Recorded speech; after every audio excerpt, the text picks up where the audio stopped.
Se o mês de outubro foi particularmente agitado por os investidores de fundos imobiliários, tanto do ponto de vista econômico quanto político, novembro já tomou uma outra direção com praticamente uma estabilidade no IFIX que não variou no período. Eu vou aproveitar essa aparente calmaria nesse 18º episódio da série Viver Difícil para explicar um pouco mais o racional por trás da minha última aquisição, o XPML11, para dar uma passada geral na carteira, como eu sempre faço, e colocar um pouco mais de informação em 4 das 8 posições que eu tenho aqui. E já me comprometo, num episódio futuro, ou próximo da lista, a falar dos outros 4 FIIs que eu tenho na carteira com mais detalhes. E aí pessoal do Você Mais Rico, aqui quem fala é Bruno Perini, criador do canal, e antes de entrar no assunto do vídeo, nosso 18º episódio da série Viver de FIIs, inclusive com uma pequena aquisição a mais que eu faria esse mês, não tão grande quanto aquelas que eu tenho feito, vou pegar só praticamente dividendos que eu recebi de fundo imobiliário de ação para comprar algumas posições a mais, vou lembrá-los que o Viver de Renda, meu curso de educação financeira que está indo para a sua 23ª turma, e está aberto para inscrição, ele já começa na próxima segunda-feira, quando liberamos o módulo 1, lá nós temos a missão de pegar até mesmo o mais completo leigo e transformar esse camarada no investidor de verdade, capaz de montar uma carteira diversificada entre ativos, moedas e países, investindo aqui no Brasil e no exterior, para proteger e aumentar o seu patrimônio ao longo do tempo, até que um dia ele possa efetivamente viver da renda desse patrimônio. Tudo isso ao longo de 8 semanas, com uma equipe de suporte que responde 100% das dúvidas do aluno. E mostrando um pouco mais do curso, eu estou na área logada, a qual o aluno tem acesso. Veja aqui o Viver de Renda. Lá também, quem quiser entrar no Clube do Livro, né, é exclusivo para aluno, pode entrar também, é um produto à parte, mas muita gente me pergunta, gosta bastante dos livros que eu leio. Lá eu gravei sobre 13 livros, grande parte deles muito velhos, como por exemplo, Vidas Comparadas do Plutarco, comparando Alexandre com Júlio César, sobre a brevidade da vida do Sêneca. Tem livros de economia também, coloquei lá O Caminho da Servidão, do Hayek. Enfim, é uma bela de uma lista de livros, Meditações do Marco Aurélio e muitos outros. Mas me atendo ao Viver de Renda, veja que há como medir o progresso, estou em 0 de 126 lições. Descendo, nós vemos essas lições. Se eu clico aqui na aula 1, sobre a história e o segredo do dinheiro, veja que tem a aula, depois tem a sequência, você vai marcando o que assistiu. Nós temos o e-book de cada módulo e aqui também um bônus com os livros que foram citados no módulo 1, para quem quiser comprar já com o link da Amazon, que geralmente tem o menor preço. E assim vamos ao longo dos 7 módulos do curso e das 126 lições que estão gravadas, fora a parte ao vivo, porque nós temos terça live com a minha equipe sobre atualização de cenário, quinta-feira comigo um plantão de dúvidas e domingo aulas extras. De modo que a carga horária somada da parte gravada, da parte que é feita ao vivo, que também fica gravada, é de cerca de 70 horas de conteúdo para realmente pegar o leigo pela mão e transformá-lo no investidor de verdade. E aproveito para lembrar que essa é a última turma nesse preço. No ano que vem teremos reajuste. Então se você quer começar o ano como investidor, entre na turma do Viver de Renda, porque garanto que valerá muito a pena. Para quem quiser, o link está aqui na descrição. Voltando agora ao assunto do vídeo, no último vídeo que gravamos da série, o 17º anterior a esse, eu aumentei posição no XPML11, que é um ativo do setor de shoppings. Na verdade, ele é um veículo de exposição ao qual você vai estar exposto a uma série de ativos desse setor, com um portfólio que é muito diversificado quanto à exposição geográfica. E muita gente indagou se não estava pagando caro, porque ele estava muito próximo do seu valor patrimonial. Isso após uma reavaliação, porque durante boa parte do ano ele estava negociando em linha ou levemente acima. E aí a gente tem que lembrar do seguinte, né? Você nunca pode olhar simplesmente por indicador de modo isolado e achar que, bom, se aquele indicador ali está acima do valor patrimonial, então ele está caro. Porque vamos lembrar que nós temos essas reavaliações periódicas de ativos. E um outro ponto é que o XPML há pouquíssimo tempo ele levantou mais capital, ele fez uma subscrição. Ele está com bastante dinheiro em caixa, olhando agora cerca de 23,6%, para comprar mais participação em shoppings. Sendo que com todo esse caixa e sabendo que esse pessoal é muito bom em alocar o capital, eu ainda comprei o fundo que após a reavaliação estava sendo negociado a 0,96 do seu valor patrimonial. Então, por essa métrica, não dá para falar que eu paguei caro. E como há muito dinheiro que deve ser alocado em coisas que simplesmente vão ser melhores do que manter esse dinheiro em caixa, podendo render bons juros agora, acredito também que nós teremos bons negócios pela frente. E eu vou lembrar de um negócio que já estava acontecendo e de outros que vieram após a minha aquisição. Vocês devem se lembrar do episódio anterior que o XPML havia aumentado participação no shopping da Bahia. Ele adquiriu 6% do shopping, isso dá um potencial de distribuição de dividendo de 26 centavos a mais por cota. E aí, mais recentemente, o que ele fez foi concluir a aquisição de participação em mais 2 shoppings, 10% do Plaza Sul Shopping e 8% do Praia de Belas Shopping. Sendo que esse Praia de Belas é a primeira aquisição do XP Malls na região sul do país. E também a primeira em sociedade com um dos maiores players do setor de shopping centers, que é o Iguatemi. Com isso, temos uma estimativa de mais 18 centavos de aumento de distribuição de dividendos por cota dentro dos próximos 12 meses. E aí, supondo que essas estimativas se concretizem de fato, o que nós temos, pegando esse valor que deve ser pago a mais ao longo de 12 meses, é uma estimativa de R$ 3 centavos de aumento mensal no pagamento dos dividendos, o que representa uma distribuição de R$ 10,56. Se eu comparo esse potencial de distribuição com o preço de hoje, R$ 110,57, no momento que eu gravo esse vídeo, nós temos um dividend yield de 9,55% ao ano, o que é um belo dividendo. Tem muito fundo de papel pagando algo assim, só que por um ativo que é de tijolo, que tem o seu metro quadrado valorizando também ao longo do tempo, diferente do fundo de papel que vai distribuir tudo que ele tem em termos de pagamento de dividendo. Só que esse é o preço atual. Se eu comparo com o meu preço médio para obter aquele indicador que é o yield on cost, o quanto eu vou receber dividido pelo preço médio que eu paguei, vezes 100 para ficar em percentual, nós teríamos um yield on cost 10,24, que, como eu já disse, é mais do que alguns fundos de papel pagam para estar exposto a um veículo que me dá muita diversificação e num período sazonal também bem interessante, porque vamos lembrar que o aluguel das lojas de um shopping, ele não tem um valor fixo, muitas vezes tem um percentual da receita, do resultado daquela loja. E o último trimestre costuma ser muito forte para o setor de shopping centers, o pessoal vende muito, por conta, por exemplo, de Black Friday e também com a chegada do Natal. Tanto que se a gente olha a distribuição de dividendos do XPML 11, o mês de janeiro costuma ser um mês muito bom. Veja aqui na tela que tanto em 2022 quanto em 2023, o que nós tivemos foi uma distribuição em janeiro maior do que nos outros meses. De modo que, na minha opinião,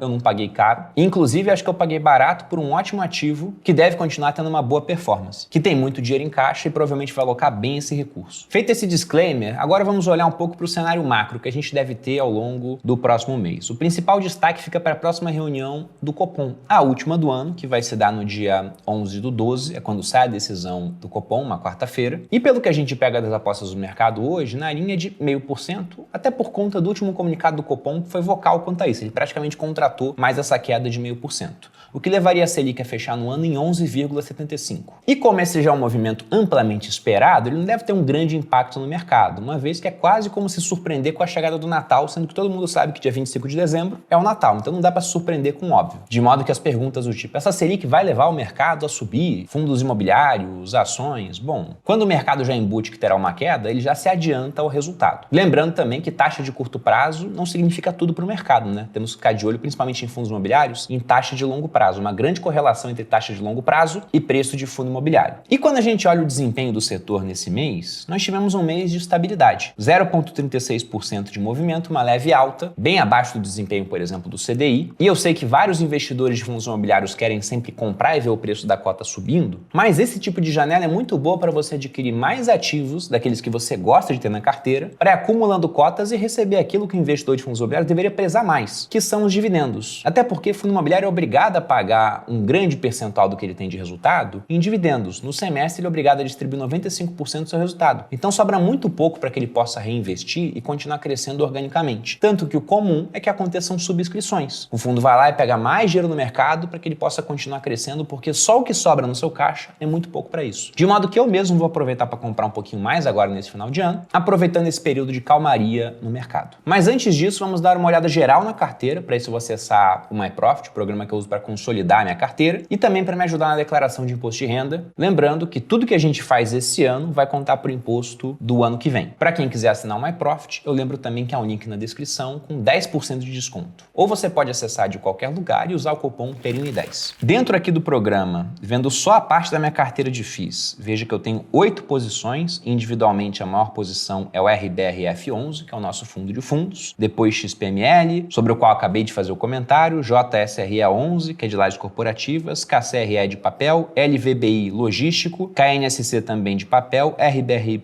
papel e o VISC11, que é o outro participante da carteira. No setor de shoppings é a minha menor posição, com cerca de 6,76%. Se a gente agrupa aqui por categorias, a categoria a qual tenho mais exposição é a de recebíveis imobiliários, ou seja, fundos de papel. Dos 8 FIIs, 3 estão nessa categoria, somando 31% de participação. É mais ou menos o que eu quero ter mesmo, cerca de 1/3 da carteira em recebíveis imobiliários. Depois nós temos quase 24% em shoppings, 18% no FOF, o Fundo de Investimento em Fundos Imobiliários, 14% em lajes corporativas e 12,87% em galpões logísticos, sendo a menor posição. Quando eu olho dentro de uma categoria, vamos lembrar que individualmente eu tenho ativos que eles são menos representativos na carteira. Vindo agora aqui para a parte da posição detalhada, para ver o quanto eu tive de subida em relação ao meu preço médio de compra. Então não é minha rentabilidade ainda porque não conta dividendos. Veja que no momento, novamente, eu não lembro uma vez que foi ao contrário aqui no canal, talvez tenha tido, mas francamente eu não me lembro, mas veja que eu não estou com prejuízo em nenhum fundo imobiliário da carteira. Tem uns que estão muito próximos aqui, quase em linha com o preço médio, como é o caso do KCRE 11, mas prejuízo em si eu não tenho nenhum. Lembrando que aqui não conta o pagamento de dividendos. Se eu olho por valorização da cota, aquele no qual eu ganhei mais dinheiro foi o LVBI 11, que inclusive, se eu bem me lembro, foi fruto de uma única aquisição, ou talvez uma ou duas, com uma subida de quase 20%. No restante, a gente tem uma certa estabilidade, uma variação menor do que 2 dígitos no preço da cota. A maior parte do ganho veio de fato do dividendo. E aí, vindo para a parte dos dividendos, dentro do meu painel de proventos, descendo aqui para os meses, veja que nesse mês de novembro nós tivemos o recorde do recebimento de dividendos da carteira. Foram R$ 4.840,18. Se a gente olha o yield on cost, que é a divisão desse valor pelo preço médio dos ativos que eu tenho em carteira, veja que ele ficou em 0,85.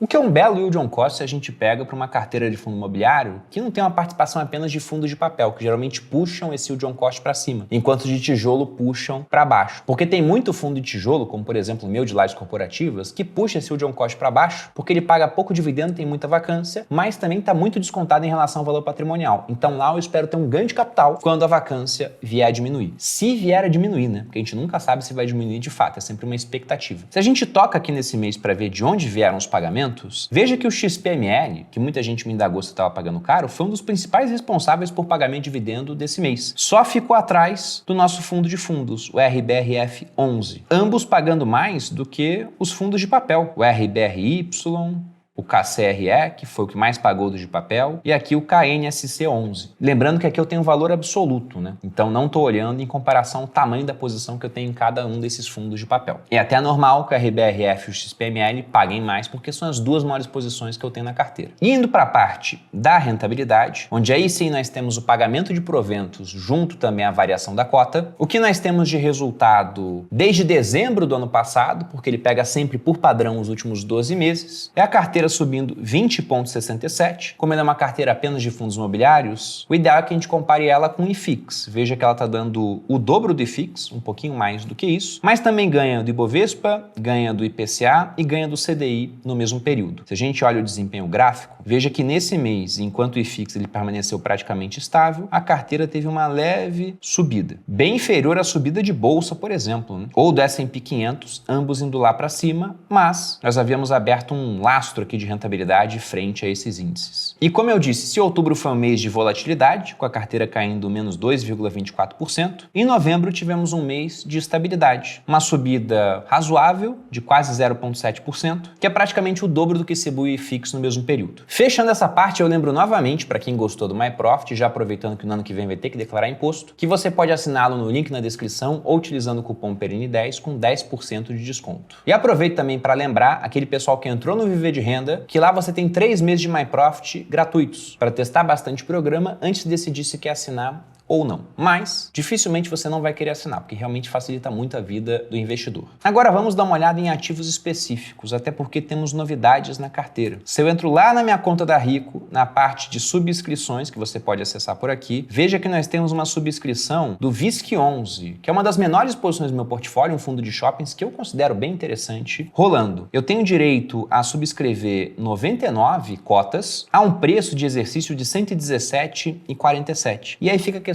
será que vale a pena subscrever essas cotas? Bom, se a gente olha o fundo em si, ele está avaliado acima do seu valor patrimonial, né? 1,02. Sendo que fundos de shopping já são a maior participação da minha carteira hoje, por conta da grande posição que eu montei em XPML. Então, se eu participar dessa subscrição, vou estar colocando um pouco menos de R$12 mil a mais nesse setor, que já é o maior da minha carteira, em um fundo em si, que ele está mais caro do que o XPML 11. Também não posso falar que está muito mais caro, né? Porque, enfim, é um ativo bom, que tem uma boa exposição geográfica, bem tocado, que aloca capital muito bem, mas não dá para falar que é imperdível em termos do que a gente está vendo de indicadores. E um outro ponto também é que quando você participa de uma subscrição, esse direito ele vai virar um recibo e depois ele vira uma cota do fundo imobiliário. Mas isso não é imediato, então você pode ficar um mês sem receber dividendo. Por isso é interessante que você tenha um desconto frente ao preço da cota no mercado. E se a gente olha aqui novamente, veja que eu vou pagar R$ 117,47 nessa subscrição, subscrição. Só que se eu vou no home broker e olho a negociação do VISC11, veja que o preço no momento está em R$ 117,94. Então, se a gente compara 117,94 com 117,47, a gente vê aí que é uma diferença de 50 centavos, um pouco menos que isso. Então, na minha visão, não vale a pena, pelo menos nesse momento, realizar essa subscrição. E aí o que eu posso fazer é simplesmente deixar de exercer, esperar o dia 29/11, esse direito vai deixar de existir, ou eu poderia vender esse direito, mas como já é 29/11, eu não consegui. Eu dei uma olhada ali, não estava nem disponível para isso. Talvez se eu tivesse feito isso antes, daria, mas eu venderia também cada direito por mais ou menos uns 50 centavos. Então a gente está falando aqui, vezes 99, de algo que daria próximo de R$50, sendo que sobre esse valor de R$50 você teria que pagar imposto de renda, a não ser que você tenha prejuízos para compensar isso. E aí não é prejuízo com fundo imobiliário, porque veja que o direito de subscrição é quase uma opção. Você tem uma data limite, depois disso ele perde valor. Então não é nessa parte de fundo imobiliário. Vai compensar com ações, ETFs, BDRs e opções. Eu até tenho prejuízo lá acumulado, então poderia compensar, mas não consigo vender. Vai simplesmente vencer hoje e eu vou perder esses R$50 que eu poderia ter ganho de uma rentabilidadezinha a mais, né? Mais paciência. E agora, antes de comprar um pouco mais de algumas posições que eu tenho na carteira, um breve comentário sobre metade dos fundos imobiliários que eu tenho dentro dessa carteira do Viver de FIIs. Não vou comentar sobre todos porque o vídeo ficaria muito extenso, então eu deixo 4 para o próximo episódio. Nesse eu vou comentar de 4 que estão negociando atualmente abaixo do seu valor patrimonial. Lembrando que na carteira eu posso falar de maneira geral que eu tenho 3 tipos de FIIs. Eu tenho os fundos de papel, aqueles de recebíveis imobiliários que eu tenho na minha carteira. Eu tenho os fundos de tijolo, e aí você tem lajes corporativas, você tem shoppings, você tem galpões logísticos. E tem um fundo de fundos, que é um fundo feito para comprar outros fundos imobiliários. Nesse eu vou acabar comentando sobre os 3 tipos. Começando por aquele que tem o maior desconto frente ao seu valor patrimonial, que é o JSRE 11, que é um fundo de lajes corporativas, ou seja, que ele tem escritórios comerciais. Colocando aqui na tela, veja que hoje ele tem um grande desconto para o seu valor patrimonial, de 36%. E paga um dividend yield bem mediano, né, de 7,76%. Na verdade, ele deve puxar essa média do IFIX para baixo. Ou seja, ele não paga muito dividendo, mas o que eu tenho no JSR 11 é esperando que a vacância que ele tem venha a diminuir, porque tem um portfólio de bons imóveis, eu devo ter um ganho de capital interessante. Além do que, com a vacância diminuindo, ele também consegue pagar mais dividendos. Até por isso que o preço dele tende a se apreciar, porque se ele paga mais dividendo e o preço não sobe,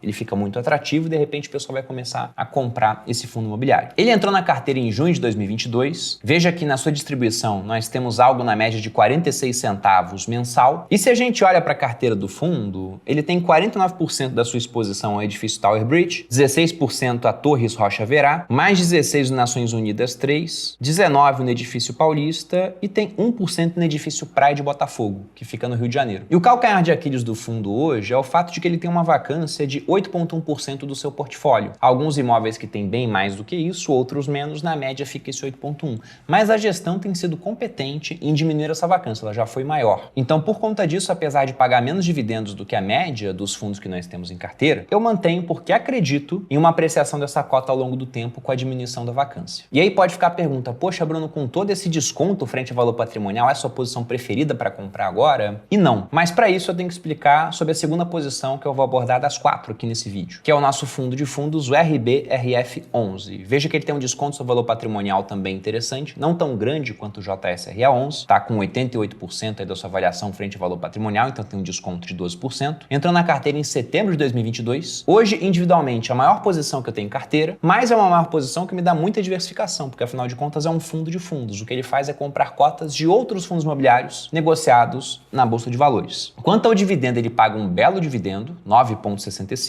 e esse fundo ele tem uma estratégia focada em 4 pilares. Ele chama de alfa, beta, crise e liquidez. Alfa é aquele pilar focado em gerar mais valor do que simplesmente aquele que o mercado vai te dar, com uma certa descorrelação do mercado. Eles fazem isso através da compra de posições que estão com um grande desconto frente ao seu valor patrimonial, por exemplo. O beta é mais em linha de acompanhar o mercado com alguma sensibilidade a ele. Quem compra small caps, por exemplo, e não compra as ações de Ibovespa. Muitas vezes o Ibovespa sobe 10, o portfólio dessa pessoa sobe 20. Mas isso não quer dizer que ele é 2 vezes melhor do que o Ibovespa, porque se o Ibovespa cai 10 e ele cai 20, ele só é 2 vezes mais sensível. Então ali eles querem acompanhar o mercado com alguma sensibilidade. Depois tem a parte de liquidez em si, que visa principalmente a oportunidade de alocações futuras, e a parte que eles estão investidos em CRIs. Se a gente pega o portfólio do fundo hoje, há uma exposição a 19 fundos imobiliários e 8 CRIs. E por que essa é a minha maior posição em carteira, né? Além do fato óbvio da diversificação. Eu compro um, levo 19 mais 8 CRIs para para casa. É que fundos de fundos, eles têm uma peculiaridade. Na verdade, duas. Uma que muita gente entende como negativa e outra que, para esse cenário de mercado, eu considero muito positiva. Primeiro, falando da negativa, várias pessoas, investidores de fundos imobiliários, não gostam de investir em fundos de fundos porque falam que estarão pagando taxa sobre taxa, uma vez que os fundos imobiliários têm uma taxa para funcionar e esse fundo de fundos também cobra uma taxa para alocar o capital do investidor. Só que, e aí vem o ponto positivo, nesse cenário de descontos frente ao valor patrimonial, nós temos também desconto sobre desconto. Porque, por exemplo, se eu pego JSRE 11, nós acabamos de ver, há um grande desconto frente ao seu valor patrimonial. Aí o RBRF 11 compra o JSRE 11, comprou um ativo muito descontado. Só que o próprio RBRF 11, que tem lá no seu valor patrimonial a soma das posições que ele tem investidas, também está sendo negociado com desconto frente a esse valor. Então, apesar de pagar taxa sobre taxa, nós temos desconto sobre desconto. E quando esses descontos forem fechando, esse fundo também deve me gerar uma bela oportunidade de ganho de capital. E também dividendos mais gordos, né? Porque afinal de contas o desconto dos fundos vai fechando conforme eles vão preenchendo a sua vacância, por exemplo. Então, por isso, atualmente, eu gosto bastante dessa posição. Indo para a penúltima posição, nós temos o KCRE 11, que é um fundo de papel da Creditas. Hoje ele negocia a 0,93 do seu valor patrimonial e paga um dividendo nos últimos 12 meses de 11,9.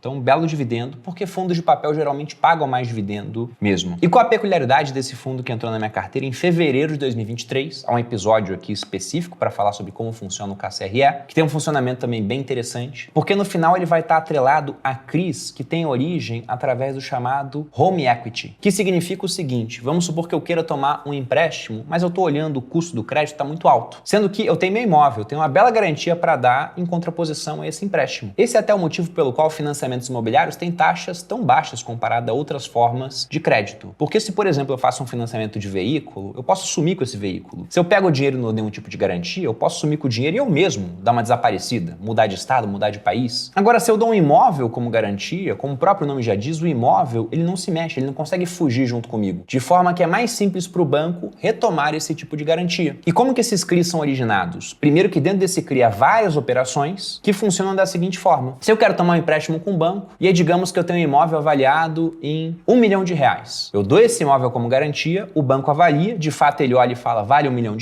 Porém, como talvez eles tenham que tomar o imóvel e vender com pressa, até porque eles podem ter que tomar o imóvel de muita gente, eles não vão me emprestar exatamente o valor do imóvel. Eles vão me dar um LTV, Loan to Value, que eles podem me emprestar, de 50%. Ou seja, o imóvel vale R$1 milhão, eles me emprestam 500 mil. Se eu não pagar essa dívida de 500 mil, e veja que há muito estímulo para pagar, porque afinal de contas vou perder um imóvel de R$1 milhão, eles levam esse imóvel a leilão. E no leilão, geralmente, você vai vender por metade do preço daquele imóvel. De modo que o banco recupera aquilo que ele emprestou. E justamente por essa garantia, consegue emprestar a juros mais baixos. E o interessante desse FII, qual o retorno que eu devo ter através do carrego desses CRIs? Bom, a taxa média do fundo é de IPCA mais 8,66%. Sendo que semestralmente ele vai distribuir tudo que ele ganha praticamente. Então esse tende a ser o retorno que eu vou ter com dividendos ao longo do tempo. E aí fica a questão, né? Onde você consegue um ativo na renda fixa, por exemplo, pagando IPCA mais 8,66, com um nível de risco de crédito, que não vou falar que é extremamente seguro, mas é interessante, porque há bastante diversificação frente às operações. E aí se eu somo essa parte do desconto frente ao valor patrimonial, com um bom pagamento de dividendos desse fundo, e com essa operação que eu também julgo bem interessante, se eu pego dos 3 fundos de papel, esse é o que eu tenho maior posição. E agora, o último fundo para mostrar nesse episódio, aí no próximo tem mais 4, é o LVBI, que é o meu fundo de galpões logísticos, entrou na carteira em julho de 2022, paga um dividendo de 8,17% ao ano, hoje está com 3% de desconto frente ao seu valor patrimonial. Dentro das posições que eu tenho na carteira, foi aquela que mais se apreciou ao longo do ano, puxou toda a carteira para cima, e mesmo tendo subido muito, continua com esse desconto frente ao seu valor patrimonial. Inclusive, eu acho que eu comprei esse fundo apenas uma vez, porque depois ele subiu muito, eu não comprei mais, sendo que ele continua atrativo. Olhando para o portfólio do LVBI, ele tem galpões distribuídos em 4 estados diferentes e com uma boa localização. 43% deles estão num raio de 30 quilômetros das zonas metropolitanas. E esse é um tipo de raio muito procurado por empresas, como por exemplo uma Amazon, uma Magazine Luiza, porque propicia uma entrega que você consegue fazer até no mesmo dia, dependendo do item que é comprado. E se a gente pega a questão dos inquilinos, ele tem uma ampla diversificação de inquilinos e 31% dos contratos tem um prazo bem interessante, vencendo após 2030. Olhando os inquilinos, colocando aqui na tela, você vê nomes muito bons, como por exemplo uma Amazon, e outros nomes que podem causar um pouco de apreensão. Magazine Luiza não está tão bem assim. A Americanas com 7%, sendo que no episódio de Americanas, quando nós tivemos a revelação da fraude, ela atrasou o pagamento de aluguéis. Esse fundo aqui, por exemplo, ele sofreu naquela época. Inclusive, foi até o ponto que eu aproveitei para colocar ele na carteira ou para aumentar a posição. Mas, no geral, ainda que ele tenha algum problema com o inquilino, o que vai acontecer é que, como ele tem galpões bem localizados, um inquilino saindo, rapidamente a vacância do fundo deve ser reduzida com uma outra empresa pregando aquele galpão. E para fechar o vídeo, o que eu vou fazer nesse episódio é pegar um pouco mais de 15 mil reais que eu tenho lá na conta da Rico, oriundo principalmente de dividendos dos fundos imobiliários e também da carteira do Viver de Ações, e vou aumentar a posição em 2 fundos da carteira. Eu vou comprar mais do LVBI, até porque faz bastante tempo que eu não compro, e vou aproveitar que ele está com desconto frente ao seu valor patrimonial, e vou comprar mais do RBRF11, mas em menor proporção. Vou comprar mais ou menos uns 10 mil do LVBI e uns 5 mil do RBRF. Eu já estou aqui com o LVBI na boleta. Se a gente olha aqui o fundo, ele até tem uma liquidez interessante, mas está com um spread de quase 11 centavos, frente à melhor oferta de compra para aquela de venda, agora 10 centavos. Vou colocar aqui a oferta, vou botar 1 centavo acima e vou deixar para ver se alguém vende ao longo do dia. Coloquei 90, vai dar um pouco mais de 10 mil reais. A ordem foi enviada e já teve umas ordens enviadas acima, mas enfim, ela está aqui.